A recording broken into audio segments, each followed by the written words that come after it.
Assalamualaikum warahmatullahi wabarakatuh. Alhamdulillahirrabbilalamin. Wabihi nasta'in wala umuri dunia wadin. Wassalatu wassalamu ala asrafil anbiya wal mursalin. Walalihi wassohbi ajmain amma ba'du. Yang terhormat kepada Ibu Dr. Andas Halnanelis MPD selaku dosen pengampu mata kuliah pengembangan kurikulum. Baik, perkenalkan, nama saya Rauzatul Hafazah dengan NIM 2212100066 dari Prodi Pendidikan Agama Islam semester 4 kelas B, Fakultas Tarbiyah dan Keguruan. Nah, saya di sini itu akan menjelaskan tentang hakikat kurikulum. Sebelum saya menjelaskan, apakah ada yang tahu apa itu hakikat kurikulum? Ya, hakikat kurikulum adalah seluruh program studi yang dilaksanakan oleh semua pihak yang terlibat di dalamnya atau dalam lingkungan sekolah. Nah, program tersebut berisi bidang studi yang harus diperoleh oleh siswa selama kurun waktu tertentu, seperti sekolah dasar yang berlangsung selama 6 tahun, sekolah menengah pertama yang berlangsung selama 3 tahun, dan sekolah menengah atas yang berlangsung selama 3 tahun pula. Nah, secara istilah, kurikulum adalah sejumlah bidang yang harus ditempuh atau diselesaikan oleh siswa untuk mendapatkan ijazah. Kurikulum merupakan pedoman mendasar dalam proses belajar dan mengajar di dunia pendidikan. Berhasil atau tidaknya suatu pendidikan, mampu tidaknya seorang anak pendidik dalam menyerap dan memberikan pengajaran, dan sukses tidaknya suatu pendidikan itu dicapai tentu akan sangat kembali kepada kurikulumnya. Dengan sistematis dan komprehensif, serta integral dengan segala kebutuhan pengembangan dan pembelajaran anak didiknya untuk mempersiapkan diri menghadapi kehidupannya. Nah, ada beberapa pendapat menurut para ahli tentang hakikat kurikulum ini. Yang pertama, menurut Abudin, yang mendefinisikan kurikulum adalah rancangan pengajaran yang isinya sejumlah mata pelajaran yang disusun secara sistematik yang diperlakukan sebagai syarat untuk menyelesaikan suatu program studi. Nah, dari ada S. Nasution yang mendefinisikan bahwa kurikulum bukan sekedar memuat sejumlah mata pelajaran, melainkan di dalamnya termasuk segala usaha untuk mencapai tujuan yang diinginkan. Baik, selanjutnya itu dari Dakir yang mendefinisikan kurikulum sebagai program pendidikan yang diberisikan berbagai bahan ajar dan pengalaman belajar yang diprogramkan. Nah, direncanakan dan dirancang secara sistematis atas dasar norma-norma yang berlaku yang dijadikan pedoman dalam proses pembelajaran bagi tenaga pendidikan.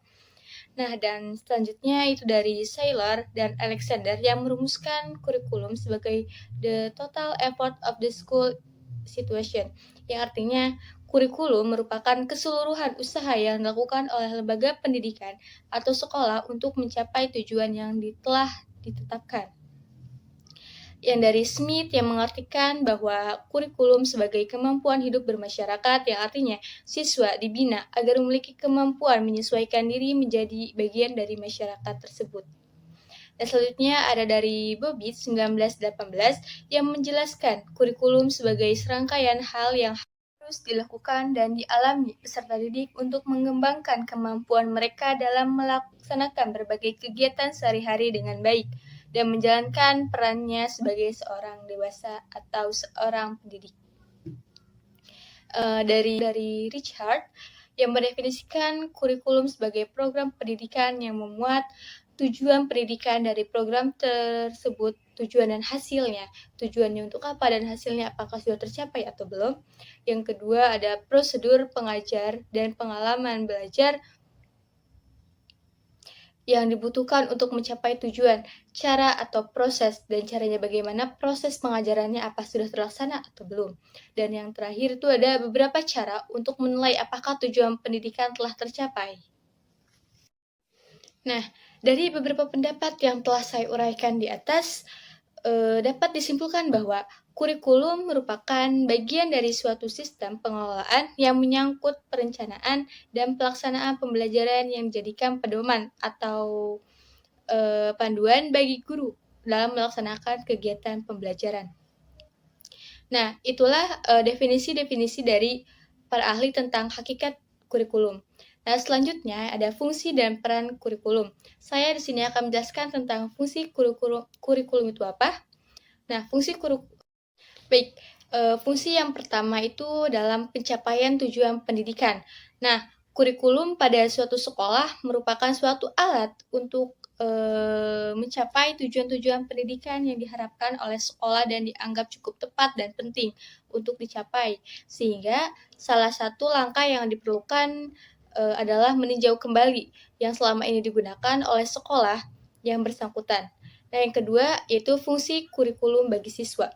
Nah, keberadaan kurikulum sebagai organisasi belajar tersusun merupakan suatu persiapan bagi siswa yang dimana siswa tersebut diharapkan dapat dikembangkan seiring dengan berkembangannya agar dapat memenuhi bekal hidupnya kelak. Yang terakhir selanjutnya yaitu ada fungsi kurikulum bagi pendidik. Pengajar merupakan pendidik profesional yang secara tidak langsung telah merelakan dirinya untuk memikul tanggung jawab pendidikan yang diamanatkan oleh orang tua siswa saat menyerahkan anaknya ke sekolah. Nah, fungsinya untuk apa sih? Nah, yang pertama itu ada sebagai pedoman kerja dalam menyusun dan mengorganisir pengalaman belajar para anak didik. Nah, yang selanjutnya itu ada sebagai pedoman untuk mengadakan evaluasi terhadap perkembangan anak didik dalam rangka menyerap sejumlah pengalaman yang telah diberikan. Dan adapun fungsi kurikulum bagi kepala sekolah dan pembina sekolah. Kepala sekolah merupakan administrator dan supervisor yang mempunyai tanggung jawab kurikulum. Fungsi kurikulum bagi kepala sekolah yaitu sebagai pedoman dalam mengadakan fungsi supervisi yakni memperbaiki situasi belajar. Yang kedua, sebagai pedoman dalam melaksanakan fungsi supervisi dalam menciptakan situasi yang menunjang pembelajaran ke arah yang lebih baik.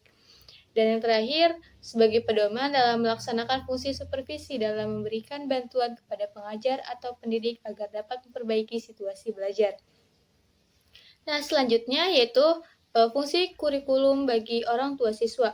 Kurikulum bagi orang tua siswa berfungsi agar orang tua dapat berpartisipasi membantu usaha sekolah dalam memajukan anak-anaknya. Bantuan yang dimaksud dapat berupa konsultasi langsung dengan sekolah atau pengajar mengenai masalah-masalah yang berkaitan dengan anak-anak mereka. Nah, bantuan berupa materi dari para orang tua dapat melalui Balai Pengelolaan Penguji Pendidikan. Nah, itulah fungsi dari kurikulum sendiri. Nah, sekarang saya akan menjelaskan tentang peran pengembangan kurikulum. Nah, ada 3 peran di sini. Yang pertama, peran konservatif, yang kedua, peran kritis dan evaluatif, yang ketiga, peran kreatif. Nah, peran yang pertama yaitu peran konservatif, yaitu kebudayaan telah ada lebih dahulu daripada lahirnya suatu generasi tertentu, sehingga kebudayaan tidak akan pernah mati dan habis mengikuti generasi yang bersangkutan. Nah, yang kedua yaitu ada peranan kritis atau evaluatif. Kebudayaan senantiasa berubah dan bertumbuh sejalan dengan zaman yang terus berkembang. Sekolah tidak hanya mewariskan kebudayaan yang ada, tetapi juga menilai dan memilih unsur-unsur kebudayaan yang akan diwariskan kembali. Nah, yang terakhir yaitu peran kreatif, yang dimana kurikulum melakukan kegiatan kreatif atau konstruktif. Artinya, kurikulum menciptakan dan menyusun suatu yang baru sesuai dengan kebutuhan masa sekarang dan masa yang akan datang dalam masyarakat guna membantu setiap individu dalam mengembangkan potensi yang dimiliki. Dan kurikulum menciptakan pelajaran, pengalaman, cara berpikir, berkemampuan, dan keterampilan yang baru dalam arti memberikan manfaat bagi masyarakat itu sendiri. Nah, itulah fungsi dan peran dari pengembangan kurikulum. Dan sekarang yaitu kurikulum ideal dan kurikulum aktual, yang dimana kurikulum ideal yaitu kurikulum yang berisi sesuatu yang ideal, sesuatu yang dicita-citakan bagaimana yang tertuang di dalam dokumen kurikulum.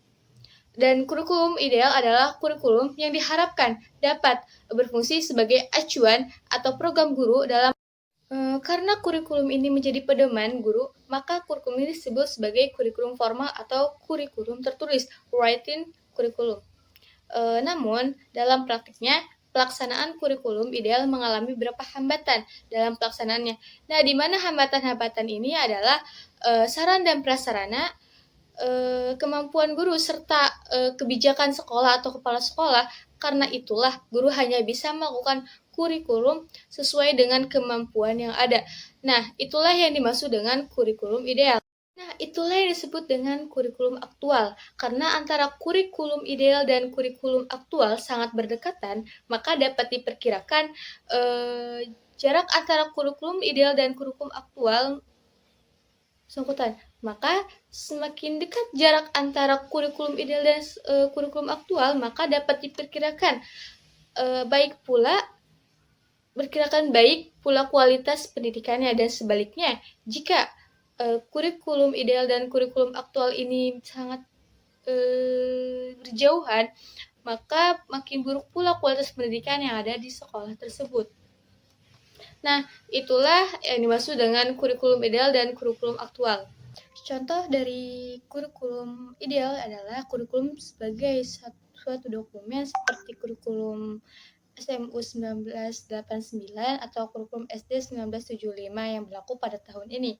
Dan yang kedua yaitu contoh kurikulum aktual adalah kurikulum yang merujuk kepada bahan ajar yang telah dirancangkan dan dilaksanakan dalam jangka panjang,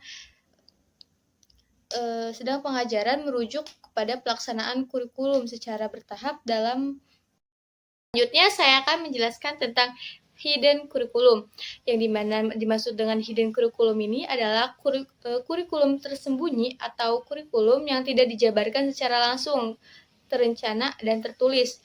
Nah, kegiatan kurikulum tersembunyi sangat bergantung pada konteks sosial dan tidak menutup kemungkinan juga kurikulum ini muncul dalam konteks lain seperti sesuatu yang tidak terstruktur dan tidak direncanakan, tetapi muncul secara tidak terbuka dari dampak positif pembelajaran seperti pemberian keteladanan. Nah, mengutip gagasan Elizabeth Valens, Pazminos 1997 mengemukakan 3 ciri khas hidden curriculum, yaitu apa saja yang terkait dengan konteks pendidikan termasuk interaksi guru dengan murid, struktur ruang kelas, dan keseluruhan pola-pola organisasi. Dan yang kedua, dapat tampak dalam sejumlah proses yang berlangsung di sekolah, di rumah, termasuk penanaman nilai sosial dan pemeliharaan struktur sosial. Dan yang terakhir, dapat mencakup hal-hal yang tersembunyi dan muncul, mulai dari penyusunan kurikulum hingga ke hasil belajar. Nah, itulah gagasan yang mengutip Elizabeth.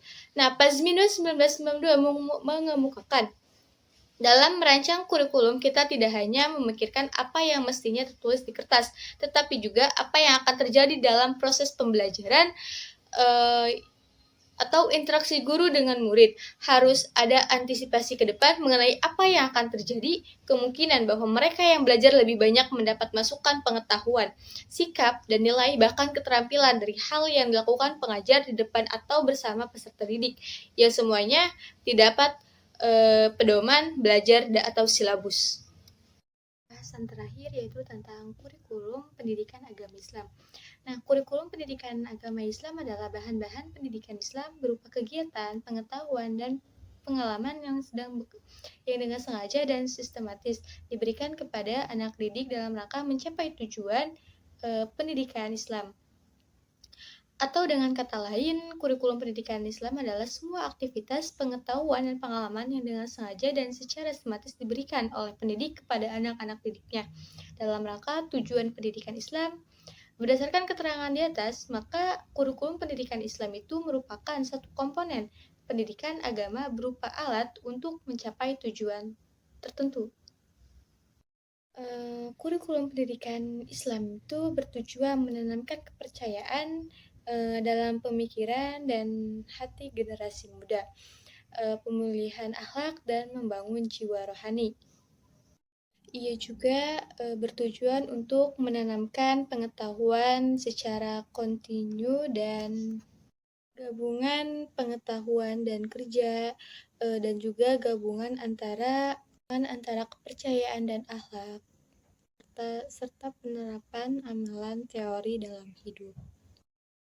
Baik, Hanya itu yang dapat saya sampaikan dari materi hakikat kurikulum ini. Mohon maaf jika ada kata-kata yang salah atau pembahasan saya yang kurang tepat atau ada kekurangan, mohon dimaafkan. Wassalamualaikum warahmatullahi wabarakatuh. Motherfucker, we got all right now.